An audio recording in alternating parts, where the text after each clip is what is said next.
अस्सलाम वालेकुम स्टूडेंट्स, आज हम नया चैप्टर स्टार्ट करेंगे, चैप्टर नंबर 5 जो कि है फिज़िकल स्टेट्स ऑफ मैटर।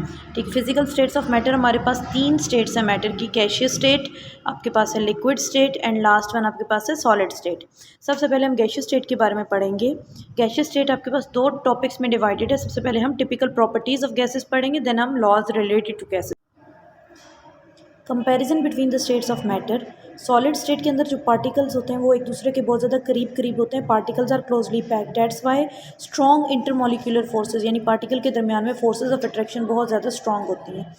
क्योंकि इनके पार्टिकल एक दूसरे से दूर दूर नहीं जाते हैं, इस वजह से इनकी फ़िक्स शेप होती है और उनका वॉल्यूम भी फ़िक्स रहता है। ये पार्टिकल बहुत स्लोली मूव करते हैं और अपनी फ़िक्स पोजीशन के ऊपर वाइब्रेट करते हैं, ज़्यादा मूवमेंट नहीं करते। उसके बजाय अगर आप लिक्विड के पार्टिकल देखें तो इन पार्टिकल में कम डिस्टेंस है, लेकिन इतना कम डिस्टेंस नहीं है जितना कम डिस्टेंस सॉलिड के पार्टिकल में है। पार्टिकल क्लोज ज़रूर हैं लेकिन फ्रीली मूव कर सकते हैं। इनके दरमियान इंटरमोलिकुलर फोर्सेस ज़रूर हैं, लेकिन वो भी कम है एज़ कम्पेयर टू सॉलिड। और इनकी कोई फिक्स शेप नहीं होती। हाँ, इनका वॉल्यूम फिक्स होता है, यानी इनके पार्टिकल अपनी स्टेट को छोड़कर कहीं एस्केप नहीं करते। उसके बजाय अगर आप गैसेस में देखें तो पार्टिकल बहुत तेज़ी से मूव करते हैं। इनके दरमियान इंटरमोलिकुलर फोर्सेस ना होने के बराबर होती हैं, यानी एक मॉलिक्यूल दूसरे मॉलिक्यूल के साथ अटैच या फोर्सेस से बाइंड नहीं होता। इसी वजह से जब आप एक गैस को किसी ओपन कंटेनर में रखते हैं तो वो कंटेनर छोड़कर स्केप कर जाता है, निकल जाता है। तो गैस को हमेशा क्लोज कंटेनर में रखा जाता है क्योंकि दरमियान में इंटरमोलिकुलर फोर्सेस भी नहीं है, सो इनकी कोई फिक्स शेप नहीं है। Kinetic molecular theory of gases. Gases के नेचर को समझने के लिए एक थ्योरी पेश की गई थी जिसमें बताया गया था कि गैसेस के पार्टिकल किस तरीके से बिहेव करते हैं। उसका सबसे पहला पोस्टुलेट क्या था, सबसे पहला पॉइंट क्या था कि gas molecule are in constant random motion, यानी गैस के मॉलिक्यूल हर वक्त मूव करते रहते हैं और इनकी जो मूवमेंट होती है वो किसी खास डायरेक्शन में नहीं होती, वो रैंडम मोशन होता है। They move in a straight line until they collide with other molecule or wall of the container and change their path। यानी गैस के पार्टिकल क्योंकि हर वक्त मूव कर रहे हैं और हर डायरेक्शन में मूव कर रहे हैं, लेकिन इनकी मूवमेंट जिग जैग नहीं होती, बिल्कुल सीधी लाइन में होती है। और ये तब तक सीधी लाइन में मूव करते रहते हैं जब तक ये अपने ही किसी गैस पार्टिकल से टकरा ना जाएं और कंटेनर की वॉल्स के साथ, यानी जिस कंटेनर के अंदर ये गैस मॉलिक्यूल मौजूद हैं उसकी वॉल के साथ टकरा ना जाए। यहाँ तक टकराने के बाद ये अपनी डायरेक्शन, अपना रास्ता चेंज कर लेते हैं। Pressure of the gas is due to the force they exert by colliding on the wall. आप लोगों ने सबको एक एक्सपीरियंस होगा कि जब एक बलून के अंदर हम गैस फिल करते हैं तो जैसे जैसे आप गैस का वॉल्यूम बढ़ाते जाते हैं वो बलून फट जाता है। वो इस वजह से होता है कि गैस का प्रेशर बहुत ज़्यादा हो जाता है वॉल्स के अंदर और वो बलून की वॉल्स इतना प्रेशर बर्दाश्त नहीं कर पाती। तो वो प्रेशर होता क्यों है? क्योंकि गैस के पार्टिकल जब टकराते हैं दीवारों के साथ वो एक फ़ोर्स से टकराते हैं, वही फ़ोर्स हमारे पास प्रेशर की फॉर्म में फील होती है। Average kinetic energy of the gas molecule. अच्छा, सबसे पहले काइनेटिक एनर्जी क्या होती है? काइनेटिक एनर्जी होती है एनर्जी ऑफ मोशन। जब भी कोई चीज़ मूव करती है तो उसकी मूवमेंट किस वजह से होती है? उसको मूव करने के लिए कुछ एनर्जी चाहिए होती है, और जिस एनर्जी से कोई चीज़ मूव करती है वो कहलाती है काइनेटिक एनर्जी। अब कुछ पार्टिकल बहुत तेज़ी से मूव करते हैं लेकिन कुछ पार्टिकल बहुत स्लो मूव करते हैं। लेकिन अगर एज अ होल पूरा गैस सैंपल देखेंगे तो एवरेज, यानी अगर सब पार्टिकल्स की एनर्जी को आप प्लस करके टोटल नंबर ऑफ़ पार्टिकल से आप डिवाइड करेंगे तो आपको ये पता जो आपके पास काइनेटिक एनर्जी आ जाएगी वो एवरेज काइनेटिक एनर्जी होगी इस गैस मॉलिक्यूल की। वो डायरेक्टली प्रोपोर्शनल होती है केल्विन टेम्परेचर से, यानी कि जो आपके पास एवरेज काइनेटिक एनर्जी है वो ज़्यादा होगी अगर उस सैंपल का टेम्परेचर ज़्यादा होगा, और टेम्परेचर कम होगा तो उसकी सैंपल की एनर्जी कम होगी। अगर आपने गैस के पार्टिकल्स को स्लो डाउन करना है तो उसको आप कूल कर लें, और अगर आपने उसकी पार्टिकल की स्पीड बढ़ानी है तो उसको आप हीट कर लें। And average kinetic energy of the molecule colliding does not change. जब एक मॉलिक्यूल किसी दूसरे मॉलिक्यूल से कोलाइड करता है तो अगर वो बहुत तेज़ वाला मॉलिक्यूल, उसकी अपनी स्पीड स्लो हो जाएगी और जिस मॉलिक्यूल के साथ वो टकराया है वो तेज़ हो जाएगा। आप एग्जांपल इस तरीके से समझ सकते हैं कि जब एक बहुत तेज़ी से आने वाली गाड़ी किसी रुकी हुई गाड़ी से टकराती है तो रुकी हुई गाड़ी भी चल पड़ती है, ठीक है, उससे, यानी कि वो स्लो से तेज़ हो जाती है जो रुकी हुई कार है या स्लो चलने वाली कार है। उसी तरीके से जब एक तेज़ी से आने वाला मॉलिक्यूल एक स्लो मूविंग मॉलिक्यूल के साथ टकराता है तो स्लो मूविंग मॉलिक्यूल भी तेज़ी से चलने लग पड़ता है। लेकिन अगर आप एज अ होल देखेंगे तो जो तेज़ी से आने वाला मॉलिक्यूल था वो थोड़ा सा स्लो हो जाएगा, यानी अगर एक चीज़ तेज़ हो रही है तो एक स्लो हो रही है। ओवरऑल ऑन एवरेज आपको ये नज़र आएगा कि कोई भी पार्टिकल, अगर एक पार्टिकल तेज़ हुआ है, उसकी स्पीड थोड़ी सी बढ़ी है, तो दूसरे की थोड़ी सी कम ही होएगी। ऑन एवरेज स्पीड चेंज नहीं होती। कोलाइड मतलब टकराना, यानी मॉलिक्यूल्स के टकराने से एवरेज स्पीड पे फ़र्क नहीं पड़ता। हाँ, इंडिविजुअल मॉलिक्यूल की स्पीड चेंज हो जाती है। 3 main factor that affecting gas properties, और गैस की प्रॉपर्टीज़ को जो 3 चीज़ें इफ़ेक्ट करती हैं वो आपके पास है टेम्परेचर, यानी अभी हमने ऊपर पढ़ा कि टेम्परेचर बढ़ाने से काइनेटिक एनर्जी बढ़ती है।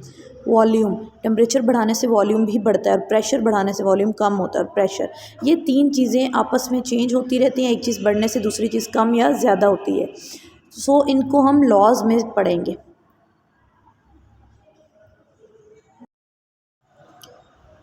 ओके जी, नेक्स्ट अभी हम गैसियस स्टेट स्टार्ट करते हैं। तो टिपिकल प्रॉपर्टीज़ मतलब जो आम प्रॉपर्टीज़ हम गैस के बारे में पढ़ सकते हैं। सबसे पहली प्रॉपर्टी हमारी है डिफ्यूजन। डिफ्यूजन क्या होता है? स्प्रेडिंग टेंडेंसी और the movement of a gas particle from the region of higher concentration towards the region of lower concentration. ये किसी भी मटीरियल की प्रॉपर्टी होती है, किसी भी गैस हो गया, लिक्विड हो गया, उसकी प्रॉपर्टीज़ होती है कि जिस जगह पे वो कम अमाउंट में है वहाँ, सॉरी, जिस जगह पे वो ज़्यादा अमाउंट में है वहाँ से वो उस तरफ तक मूव करेंगे जिस तरफ वो कम अमाउंट में। आप रूम के एक कोने में अगर परफ्यूम स्प्रे करेंगे तो उस कोने में वो परफ्यूम की स्मेल आपको ज़्यादा आएगी, लेकिन थोड़ी देर के बाद आप देखेंगे कि पूरे कमरे में उसकी स्मेल फैल गई है। तो ये जो फैलने की प्रॉपर्टी है इसको हम डिफ्यूजन कहते हैं। और वो फैली कहाँ से? जहाँ पे वो ज़्यादा थी। तो स्प्रेडिंग टेंडेंसी और the movement of the gas particle in the region of movement of the gas particle from the region of higher concentration towards the region of lower concentration is called diffusion। अगर आप इस diagram में देखें तो आपको नज़र आ रहा होगा कि मैंने ये जो येलो कलर के पार्टिकल शो किए हैं वो देखें मूव कर रहे हैं एक पार्टिकल से दूसरे पार्टिकल की तरफ। दोबारा अगर आप ध्यान से देखें तो ये जो डिफ्यूजन का प्रोसेस शो करने के लिए मैंने एयर के पार्टिकल शो किए, यानी अगर आप एयर में एक कोने में कोई पार्टिकल का स्प्रे करते हैं, कोई परफ्यूम का स्प्रे करते हैं, तो जिस जगह पे आपने स्प्रे किया है उस जगह पे उसका अमाउंट ज़्यादा होगा, ठीक है। लेकिन जैसे ही आपने स्प्रे किया आहिस्ता आहिस्ता ये पार्टिकल इस कोने से निकलकर दूसरे कोने में फैलना शुरू हो जाएंगे और स्प्रेड कर जाएंगे, और तब तक स्प्रेड करते रहेंगे जब तक कि उसका अमाउंट हर तरफ बराबर नहीं हो जाता। और जब दोनों चीज़ों का अमाउंट हर तरफ बराबर हो जाएगा, यानी जहाँ पे वो ज़्यादा अमाउंट में थे, हायर कंसंट्रेशन में थे, वहाँ से मूव करके वो लोअर कंसंट्रेशन की तरफ जब तक कम्प्लीटली चले ना जाएँ तब तक ये डिफ्यूजन का प्रोसेस चलता रहता है। Collision is the main factor, collision is the main factor for example the spread of fragrance in the room. खुशबू का फैलना जो है, कोलिजन का क्या मतलब है कि मतलब ये पार्टिकल फैलते कैसे? एक दूसरे से टकरा के, एक दूसरे से टकराएंगे, एक दूसरे को जगह देंगे और जो एयर पार्टिकल के दरमियान में स्पेस होगी वो फिलअप कर लेंगे। सेकेंड हमारे पास टॉपिक है इफ्यूजन। इफ्यूजन क्या है? The escape of gas molecule through a hole one by one without collision. इन दोनों में डिफरेंस ही यही है कि डिफ्यूजन में कोलिजन होती है, यानी पार्टिकल आपस में टकराते हैं, लेकिन इफ्यूजन में कोलिजन नहीं होती। डिफ्यूजन में पार्टिकल एक पॉइंट से दूसरे पॉइंट पे इकट्ठे मूव करते हैं, यानी 10-12 पार्टिकल एक जगह पे हैं और एक जगह दूसरी पॉइंट पे कोई पार्टिकल नहीं है और उनको लिए जाने का रास्ता भी है, तो वो जहाँ पे 10-15 है वहाँ से वो उस तरफ मूव करेंगे जहाँ उनकी कमी है। लेकिन इफ्यूजन में क्या होता है, जैसे एक छोटा सा सुराख हो गया और उस सुराख में से एक एक करके गैस के पार्टिकल निकलेंगे, स्केप करेंगे, ठीक है। जैसे आप समझ लें गुब्बारे में सुराख हो जाए तो वो आहिस्ता आहिस्ता एक एक करके पार्टिकल एयर के उसमें से निकलते रहते हैं और वो गुब्बारा डीफ्लेट हो जाता है, यानी वो फूला हुआ नहीं रहता। ये प्रोसेस कोलिजन के बगैर होता है। अगर आपको नज़र आ रहा हो तो ये रेड डॉट्स जो हैं वो इस सुराख के अंदर से मूव करके दूसरी तरफ जा रही हैं। ये सुराख यहाँ दिखाने में मैंने थोड़ा बड़ा दिखाया है, लेकिन असल में ये बहुत छोटा होता है।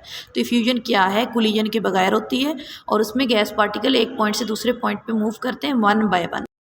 प्रॉपर्टी हमारे पास है प्रेशर। प्रेशर क्या होता है? A gas exert force on the wall. Pressure basically force है, ठीक है, ताकत है, पावर है जो आप एक जगह के ऊपर अप्लाई कर रहे हैं। वही फोर्स या पावर जब एक पॉइंट के ऊपर, एक एरिया के ऊपर अप्लाई होती है, पर यूनिट एरिया के ऊपर अप्लाई होती है, तो उसको हम कह देते हैं वो प्रेशर है। Gas exert pressure uniformly in all direction, क्योंकि गैस हर तरफ मूव करती है तो हर तरफ प्रेशर अप्लाई करेगी, लेकिन बेसिकली प्रेशर अप्लाई कहाँ पे होगा? जहाँ पे वो जाके टकरा रही है। At sea level at 0 degree Celsius, the atmospheric pressure is 760 mm of Hg or 760 torr. This pressure is referred to as 1 atm। हमारी जो एयर है वो भी गैस पार्टिकल से मिलके बनी है, ठीक है। तो एयर के पार्टिकल भी जैसे इस डायग्राम में नज़र आ रहा है हर तरफ मूव कर रहे हैं और जिस कंटेनर के अंदर ये मौजूद है, उसकी दीवारों के ऊपर प्रेशर एक्सर्ट कर रहे हैं। लेकिन इस वक्त जो नॉर्मल प्रेशर है एयर का वो होता है 1 ATM।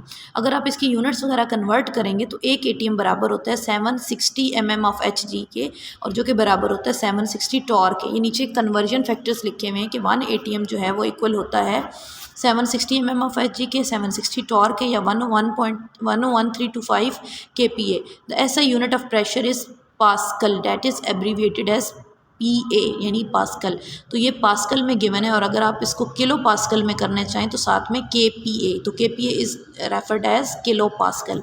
तो ये जब आप एक बलून जो है वो ब्लो करते हैं तो उसके अंदर एयर इंसर्ट की जाती है। वो एयर बलून की दीवारों के ऊपर प्रेशर लगाती है और बलून जो है वो फूलना शुरू करता है। जितना ज़्यादा प्रेशर उतना ज़्यादा बलून बड़ा होगा, लेकिन आपने तब तक प्रेशर अप्लाई करना है जितनी उस की कैपेसिटी है।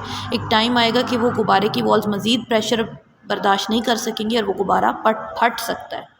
नेक्स्ट हमारा टॉपिक है कंप्रेसिबिलिटी। 4 पॉइंट है, there are large empty spaces between the gas molecule, so when pressure applies the distance between the gas molecule decreases and also the volume of the gas. अगर आप यहाँ पे diagram के अंदर देखें तो आपको ये जो राउंड राउंड नज़र आ रहे हैं ये गैस के पार्टिकल है।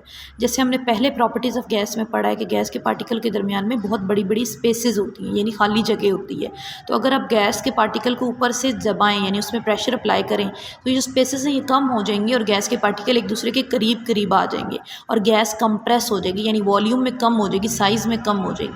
सॉलिड्स के पार्टिकल के दरमियान में स्पेसेस कम होती हैं, इसलिए उनमें कंप्रेसिबिलिटी का फैक्टर इतना ज़्यादा नहीं होता।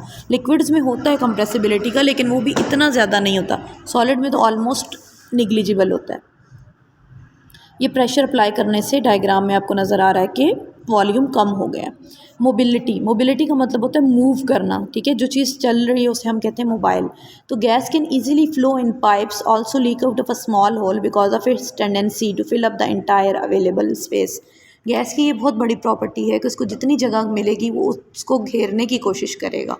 गैस के पार्टिकल आपने एक जगह रखें तो वहाँ मौजूद नहीं रहेंगे, वो मूव करेंगे कि वो हर वक्त रैंडम मोशन में है, जैसा कि ये वाइट डायग्राम में नज़र आ रहा है। तो गैस और लिक्विड्स की ये प्रॉपर्टी होती है कि वो पाइप्स वगैरह के अंदर ईजिली फ़्लो करता है, मूव करता है, बहता है। जैसे हम कहते हैं ना पानी बहता है, वैसे गैस भी बहता है। इसी वजह से हम जैसे सुई गैस हो गई उसको एक पाइप्स के ज़रिए एक जगह से दूसरी जगह पे ट्रांसफ़र कर सकते हैं। Gas particles are always in state of random motion colliding with each other and escape when even a small space और अ होल इज़ अवेलेबल। तो गैस को तो बस रास्ता चाहिए, जिधर रास्ता मिलेगा वो मूव कर जाएगा, चाहे वो इफ्यूजन हो, चाहे डिफ्यूजन हो, चाहे आप एक ओपन कंटेनर में उसको रखें। डेंसिटी हमारा नेक्स्ट टॉपिक है, that is the mass per unit volume. यानी अगर आप एक यूनिट का वॉल्यूम लेते हैं, यानी आप 1 मीटर क्यूब लेते हैं या 1 सेंटीमीटर क्यूब का वॉल्यूम लेते हैं, 1 सेंटीमीटर क्यूब का एक बॉक्स लेते हैं, तो उसके अंदर कितने नंबर ऑफ़ पार्टिकल यानी कितने एटम्स मौजूद हैं। अगर आप इस फिगर में देखें तो एक सीसॉ नज़र आ रहा है। अब ये दोनों जो बॉक्सेस नज़र आ रहे हैं सीसॉ के ऊपर, दोनों का वॉल्यूम सेम है, यानी दोनों का जितना एरिया उन्होंने घेरा हुआ है वो सेम है। लेकिन ऊपर वाला जो बॉक्स है उसमें अगर नंबर ऑफ़ पार्टिकल देखें तो जो यहाँ से मुझे नज़र आ रहे हैं वो है 1 2 3 4 5 6 7 8 पार्टिकल नज़र आ रहे हैं। जबकि ये दूसरे वाले बॉक्स में आप देखें तो इसमें नंबर ऑफ़ पार्टिकल ज़्यादा हैं, क्लियरली ज़्यादा हैं। तो जिस मैस पर यूनिट एरिया, तो अगर हम इस वाला देखें तो 8/1 आएगा और इस वाले को देखें तो ये मैं भी काउंट नहीं कर पा रही हूँ, लेकिन ये 8 से बहुत ज़्यादा है। तो इसकी डेंसिटी ज़्यादा है, यानी जिस यूनिट एरिया में, जिस मीटर क्यूब में नंबर ऑफ़ पार्टिकल्स ज़्यादा हैं उसकी डेंसिटी ज़्यादा है, और जिसमें कम है उसकी डेंसिटी कम है। बेशक ओवरऑल जो भी रीज़न हो, आप उस एक यूनिट एरिया में उस एक बॉक्स में देखेंगे तो जिसका वज़न, उस एक बॉक्स का वज़न ज़्यादा है वो ज़्यादा डेंसिटी वाला है, चाहे वो साइज़ में कितना ही बड़ा या कितना ही छोटा क्यों ना हो। तो डेंसिटी का टॉपिक अगर हम पढ़ें तो डेंसिटी क्या है, gases are very less dense. अब आपको पता है कि गैस के पार्टिकल एक दूसरे से बहुत ज़्यादा दूर दूर होते हैं, तो गैसेस की डेंसिटी सबसे कम होगी। लिक्विड के पार्टिकल थोड़े करीब करीब होते हैं, ठीक है, तो उनका वज़न ज़्यादा होगा, उनकी डेंसिटी ज़्यादा होगी। जबकि सॉलिड के पार्टिकल तो बिल्कुल एक दूसरे के पास पास होते हैं, तो उसकी डेंसिटी सबसे ज़्यादा होगी। Density increases when temperature decreases and vice versa. हमने ये पढ़ा कि टेम्परेचर बढ़ाने से पार्टिकल ज़्यादा तेज़ी से मूव करते हैं, यानी एक दूसरे से दूर दूर जाते हैं। जब एक दूसरे से दूर दूर जाएंगे तो एक यूनिट एरिया में कम पार्टिकल होंगे, जिसकी वजह से उसकी डेंसिटी कम होगी। Oxygen density at 20 degree Celsius is 1.4 gram per dm³ and at 0 degree Celsius is 1.5 gram per dm³। अगर आप ऑक्सीजन की एग्जांपल लें और टेम्परेचर आपका पास है 20 डिग्री सेल्सियस, जो तकरीबन रूम टेम्परेचर है, तो उसकी डेंसिटी होगी 1.4 ग्राम, यानी 1.4 ग्राम होगा हर DM³ में ऑक्सीजन का मैस। लेकिन यही टेम्परेचर अगर आप 0 पे ले जाएँ तो ये 1.4 से बढ़कर 1.5 होगा, यानी जैसे ही आपने टेम्परेचर कम किया डेंसिटी बढ़ गई है। इंक्रीजिंग टेम्परेचर इंक्रीजेज मूवमेंट यानी kinetic energy, which increases pressure on the walls and hence the volume and vice versa.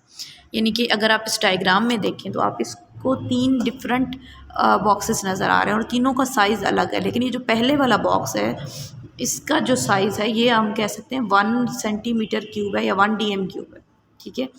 अगर आप इसमें देखें तो पार्टिकल एक दूसरे के करीब करीब है, बड़े बॉक्स में देखें तो पार्टिकल दूर दूर है, उससे बड़े बॉक्स में देखें तो पार्टिकल वही है लेकिन पार्टिकल ज़्यादा दूर है।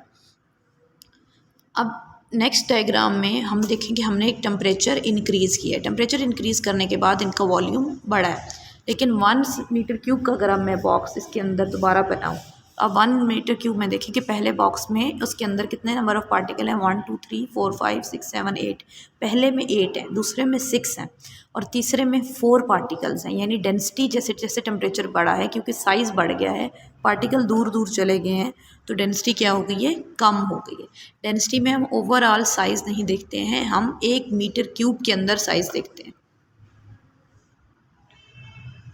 नेक्स्ट हमारा जो है effect of pressure on the volume of the gas. ये इतना मुश्किल नहीं है, जैसे आप प्रेशर अप्लाई करेंगे वॉल्यूम जो है वो कम होता जाएगा क्योंकि स्पेसेस कम होंगी। पहले वाले बॉक्स में नॉर्मल 1 atm प्रेशर है, यानी जो नॉर्मल एयर प्रेशर होता है, उसमें पार्टिकल एक दूसरे से दूर दूर हैं। जैसे ही आपने प्रेशर डबल किया, 2 atm कर दिया प्रेशर, 2 atm करने से क्या हुआ, प्रेशर की वजह से वो लिड नीचे आई है और उसने पार्टिकल को करीब करीब कर दिया। पहले वॉल्यूम 6 DM³ था, अब कितना हो गया, 4 DM³।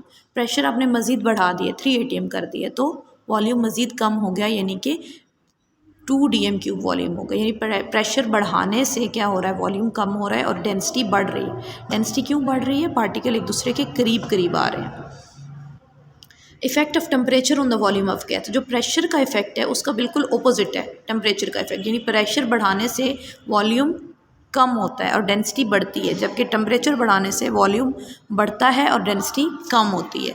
तो रूम टेम्परेचर के ऊपर अगर आप देखें 2 DM³ अगर एक चीज़ का वॉल्यूम है, तो जैसे जैसे आप हीट उसे करते जाएंगे, हीट करने से क्या होगा, पार्टिकल एक दूसरे से ज़ोर से टकराएंगे, उनकी काइनेटिक एनर्जी बढ़ेगी, ठीक है। वो लिड के ऊपर ज़्यादा ज़ोर लगाएंगे, लिड क्या होगी, ऊपर की तरफ उठेगी, क्योंकि पार्टिकल उसके ऊपर प्रेशर अप्लाई करके उसको ऊपर की तरफ धकेल रहे हैं। ये स्मॉल एरो से जो आपको नज़र आ रहे हैं उनसे ये जो लिड है उसके ऊपर की तरफ धक्का लग रहा है। अब आप मज़ीद हीट कर रहे हैं, यानी आपने 32 डिग्री सेल्सियस टेम्परेचर कर दिया, तो वो पार्टिकल मज़ीद जो है वो एक दूसरे से दूर हो जाएंगे, उनकी काइनेटिक एनर्जी बहुत ज़्यादा हो जाएगी, वो बहुत तेज़ी से मूव करेंगे, वो ज़्यादा ज़ोर से लिड के साथ टकराएंगे और लिड ऊपर की तरफ मूव कर जाएगी। यानी 25 डिग्री सेल्सियस पे 2 DM³ वॉल्यूम था और डेंसिटी जो थी वो बहुत ज़्यादा थी, लेकिन 28 डिग्री सेल्सियस पे वॉल्यूम बढ़ गया है, लेकिन पार्टिकल दूर दूर चले गए तो डेंसिटी कम हो गई, जबकि 32 डिग्री सेल्सियस पे और वॉल्यूम बढ़ गया है और डेंसिटी और ज़्यादा कम हो गई है।